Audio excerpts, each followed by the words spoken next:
अब तक तो आप ये जान रहे होंगे कि डर्मा रोलर के इस्तेमाल करने से हेयर की ग्रोथ और हेयर की थिकनेस बढ़ती है। ये हमारे स्किन के लिए बेहतर होता है। ये हमारे बियर्ड पर अगर हम हेयर को ग्रोथ करना चाहते हैं, यानी बियर्ड ग्रोथ करना चाहते हैं, दाढ़ी के हेयर्स को बढ़ाना चाहते हैं, तो हमें डर्मा रोलर का इस्तेमाल करना चाहिए। डर्मा रोलर के इस्तेमाल करने से अगर कुछ फ़ायदे हैं तो इसके नुकसान भी हैं।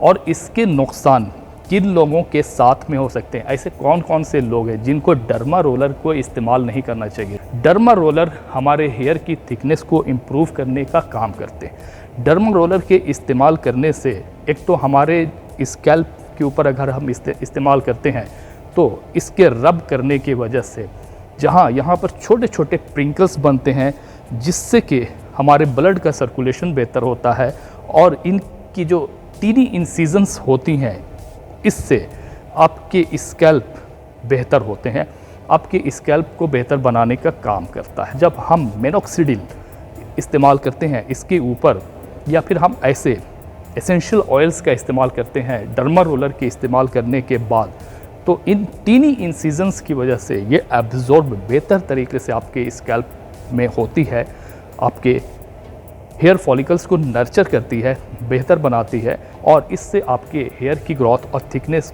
को इम्प्रूवमेंट मिलता है, यानी कि आपकी हेयर की ग्रोथ बेहतर होती है।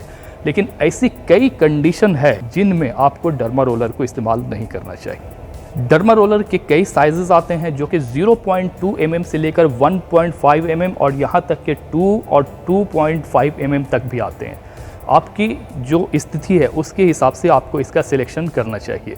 ज़्यादातर हम ऐसी स्थिति में 1 mm का इस्तेमाल करते हैं या फिर 0.5 mm का नीडल इस्तेमाल करते हैं।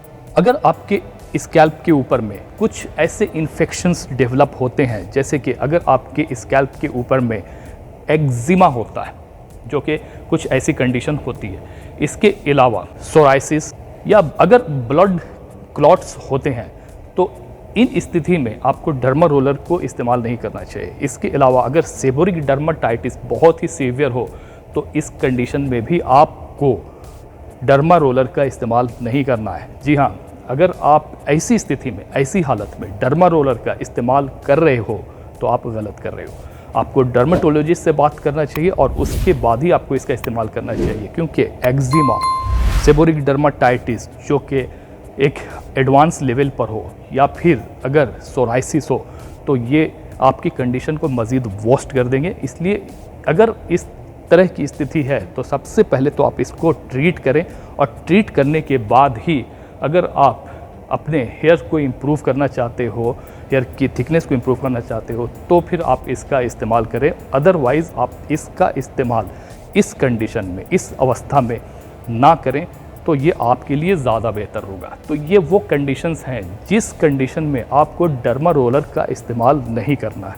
Otherwise derma roller is completely safe है, और आप अपनी स्थिति, जो आपके हेयर लॉस की स्थिति है, उसके अकॉर्डिंगली, और आपकी जो स्कैल्प की स्थिति है उसके अकॉर्डिंगली आपको ये डिसाइड करना है कि आपको डर्मा रोलर कौन सा साइज़ इस्तेमाल करना है, 0.5 mm, 1 mm या फिर 1.5 mm।